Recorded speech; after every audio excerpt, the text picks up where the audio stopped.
Hi friends, welcome to Kavya ಅರುಣ್ಕರ್ಣ channel. ನಾನಿವತ್ತು ಉದ್ದಿನ ವಡೆ ಹೇಗೆ ಮಾಡೋದು ಅಂದ್ಬಿಟ್ಟು ತೋರಿಸ್ತಾ ಇದ್ದೀನಿ. ಈ ವಿಡಿಯೋ ನೋಡೋದಕ್ಕೆ ಮುಂಚೆ ಯಾರಿನ್ನೂ ನನ್ನ ಚಾನಲ್ಗೆ ಸಬ್ಸ್ಕ್ರೈಬ್ ಆಗಿಲ್ವೋ ಪ್ಲೀಸ್ ಸಬ್ಸ್ಕ್ರೈಬ್ ಆಗಿ, ಪಕ್ಕದಲ್ಲಿರೋ ಬೆಲ್ಲೈಕನ್ನ ಪ್ರೆಸ್ ಮಾಡಿ. ನಾನಿಲ್ಲಿ ಒಂದು 3/4 ಕಪ್ಪಷ್ಟು ಉದ್ದಿನಬೇಳೆನ ತೊಗೊಂಡು 1/4 ಅವರ್ ನಾನು ನೆನೆಸಿದ್ದೀನಿ. ನೀರನ್ನು ಸೋದಿಸ್ಕೊಂಡು ನಾನಿಲ್ಲಿ ಗ್ರೈಂಡರ್ಗೆ ಹಾಕ್ಕೊತಾ ಇದ್ದೀನಿ. ಒಂದು ಸ್ವಲ್ಪ ನೀರು ಹಾಕ್ಕೊಂಡು ರುಬ್ಕೋಬೇಕಾಗತ್ತೆ. ಆದಷ್ಟು ಗಟ್ಟಿಯಾಗಿ ನೀವು ರುಬ್ಕೊಳ್ಳಿ. ಮಿಕ್ಸಿ ಜಾರಲ್ಲಿ ಕೂಡ ನೀವು ರುಬ್ಕೋಬೋದು ಗಟ್ಟಿಯಾಗಿ. ನೋಡಿ, ಇದು ರುಬ್ಬಿದಾಗಿದೆ. ಇದಕ್ಕೆ ನಾನಿಲ್ಲಿ 1.5 ಸ್ಪೂನಷ್ಟು ಅಕ್ಕಿ ಹಿಟ್ಟನ್ನ ಹಾಕ್ಕೊತಾ ಇದ್ದೀನಿ. ಕ್ರಿಸ್ಪಿಯಾಗಿ ಬರುತ್ತೆ, ಎಣ್ಣೆನೂ ಜಾಸ್ತಿ ಎಳೆಯೋದಿಲ್ಲ ಅಕ್ಕಿ ಹಿಟ್ಟು ಹಾಕೋದ್ರಿಂದ. ಅದಾದಮೇಲೆ ನಾನಿಲ್ಲಿ ಚಿಕ್ಕದಾಗಿ ಕಟ್ ಮಾಡಿರೋ ಹಸಿಮೆಣ್ಸಿನ್ಕಾಯಿ 2, ಸ್ವಲ್ಪ ಕೊತ್ತಂಬರಿ ಸೊಪ್ಪು, ಸ್ವಲ್ಪ ತೆಂಗಿನಕಾಯಿ, ಹಸಿ ತೆಂಗಿನಕಾಯಿ, 1 ಈರುಳ್ಳಿ ಚಿಕ್ಕದಾಗಿ ಕಟ್ ಮಾಡಿರೋದನ್ನು ಹಾಕ್ಕೊತಾ ಇದ್ದೀನಿ. ಅದಾದಮೇಲೆ ರುಚಿಗೆ ತಕ್ಕಷ್ಟು ಉಪ್ಪು ಹಾಕ್ಕೊತಾ ಇದ್ದೀನಿ. ಚಿಟಿಕೆ ಸೋಡಾ ಹಾಕ್ಕೊತಾ ಇದ್ದೀನಿ. ನಾನು ಜಾಸ್ತಿ ಹಾಕೋಕ್ಕೆ ಹೋಗಬಾರ್ದು, ಸ್ವಲ್ಪ ಹಾಕ್ಕೊಂಡ್ರೆ ಸಾಕು. ಅದಾದಮೇಲೆ ನೀಟಾಗಿ ಮಿಕ್ಸ್ ಮಾಡ್ಕೊಳ್ಳಿ. ನೀವು ರುಬ್ಬುವಾಗ ಏನಾದ್ರು ಹಿಟ್ಟೇನಾದ್ರು ತೆಳುವಾಗಾದರೆ, ನೀರೇನಾದ್ರು ಜಾಸ್ತಿ ಆದರೆ ರುಬ್ಬಿದಾದಮೇಲೆ ಫ್ರಿಜ್ಜಲ್ಲಿ ಒಂದು 20 ನಿಮಿಷ ಇಟ್ಟುಬಿಟ್ಟು ನೀವು ಆಮೇಲೆ ಉದ್ದಿನ ವಡೆ ಮಾಡಿಕೊಂಡ್ರೆ ನಿಮಗೆ ಕರೆಕ್ಟಾಗಿ ಬರುತ್ತೆ.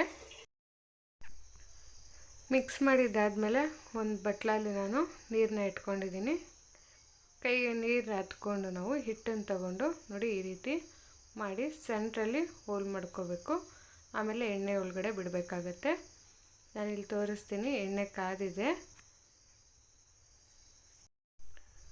ನೋಡಿ. ಕೈಗೆ ನೀರು ಎತ್ಕೊಂಡು ಒಂದು ಸ್ವಲ್ಪ ಹಿಟ್ಟನ್ನ ಎತ್ಕೊಂಡು ರೌಂಡ್ ಶೇಪ್ ಮಾಡಿ ಸೆಂಟ್ರಲ್ಲಿ ನೀವು ಹೋಲ್ ಮಾಡಬೇಕಾಗುತ್ತೆ. ನಿಮಗೆ ನೋಡ್ತಾ ಇದ್ರೆ ಗೊತ್ತಾಗುತ್ತೆ ಹೇಗೆ ಮಾಡಬೇಕು ಅಂದ್ಬಿಟ್ಟು. ಇದೇ ರೀತಿ ನಾನು ಎಲ್ಲನೂ ಹಾಕ್ಕೊತೀನಿ.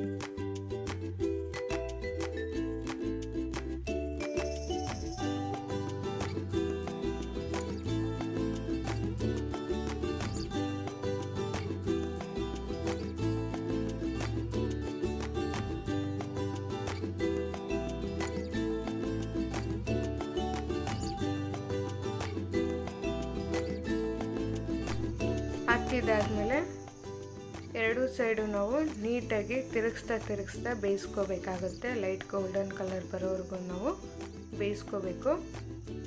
ಉದ್ದಿನಬೇಳೆ 1 ಅವರ್ ಅಥವಾ 1.25 ಅವರ್ ನೆನೆಸಿದ್ರೆ ನೀವು ಎಣ್ಣೆ ಜಾಸ್ತಿ ಎಳೆಯೋದಿಲ್ಲ. ತುಂಬ ಹೊತ್ತು ನೆನೆಸಿದ್ರೆ ಎಣ್ಣೆ ಜಾಸ್ತಿ ಎಳೆಯುತ್ತಂತೆ. ಸೊ ನಾನು ಯಾವಾಗಲೂ ಉದ್ದಿನ ವಡೆ ಮಾಡಬೇಕಾದ್ರೆ 1.25 ಅವರ್ ಅಷ್ಟೇ ನಾನು ನೆನೆಸೋದು ಉದ್ದಿನಬೇಳೆನ. ನೋಡಿ, ನಿಮಗೆ ನೋಡ್ತಾ ಇದ್ರೆ ಗೊತ್ತಾಗುತ್ತೆ ಎಣ್ಣೆ ಏನು ಅಷ್ಟೊಂದು ಎಳೆಯೋದಿಲ್ಲ. ಎರಡೂ ಕಡೆನೂ ನೀಟಾಗಿ ಬೇಯಿಸಿದಾಗಿದೆ. ಇದನ್ನು ನಾನು ಡಿಶ್ ಔಟ್ ಮಾಡ್ತಾಯಿದ್ದೀನಿ. ಇನ್ನೊಂದು ಸಲ ನಾನು ಉದ್ದಿನ ವಡೆನ ಹಾಕಿ ತೋರಿಸ್ತೀನಿ. ಹಿಟ್ಟೇನಾದರೂ ನಿಮಗೆ ತೆಳುವಾದರೆ ಇನ್ನೊಂದು ಸ್ವಲ್ಪ ಅಕ್ಕಿ ಹಿಟ್ಟನ್ನ ನೀವು ಹಾಕ್ಕೊಂಡು ಮಿಕ್ಸ್ ಮಾಡಿಕೊಂಡು ನೀವು ಬಿಡ್ಬೋದು.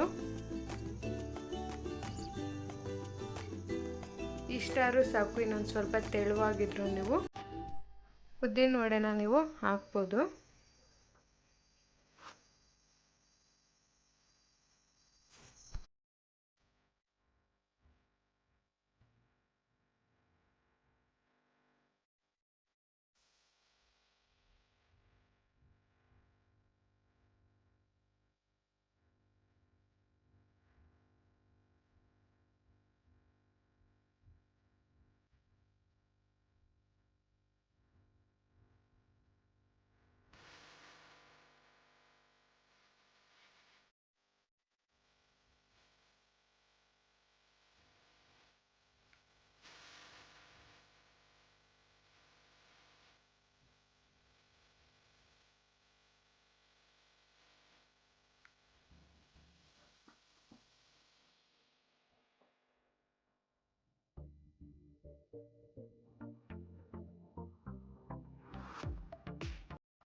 ನೋಡಿ ಇದು ಕೂಡ ಆಗಿದೆ.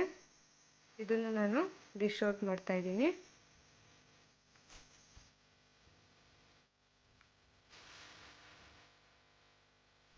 ರೆಡಿ ಆಯಿತು ಬಿಸಿ ಬಿಸಿ ಉದ್ದಿನ ವಡೆ. ಇದನ್ನು ನೀವು ಹಾಗೆ ಕೂಡ ತಿನ್ಬೋದು, ಚಟ್ನಿ ಜೊತೆಗೆ ಬೇಕಾಗಿದ್ರೂ ಸರ್ವ್ ಮಾಡ್ಬೋದು. ಈ ವಿಡಿಯೋ ನಿಮಗೆ ಇಷ್ಟ ಆಗಿದ್ದರೆ ಅಥವಾ ಯೂಸ್ಫುಲ್ ಆಗಿದ್ರೆ ಲೈಕ್ ಮಾಡಿ, ಕಮೆಂಟ್ ಮಾಡಿ, ಶೇರ್ ಮಾಡಿ. ನೀವಿನ್ನೂ ನನ್ನ ಚಾನಲ್ಗೆ ಸಬ್ಸ್ಕ್ರೈಬ್ ಆಗಿಲ್ಲ ಅಂದರೆ ಪ್ಲೀಸ್ ಸಬ್ಸ್ಕ್ರೈಬ್ ಆಗಿ, ಪಕ್ಕದಲ್ಲಿರೋ ಬೆಲ್ಲೈಕನ್ನ ಪ್ರೆಸ್ ಮಾಡಿ. Thank you.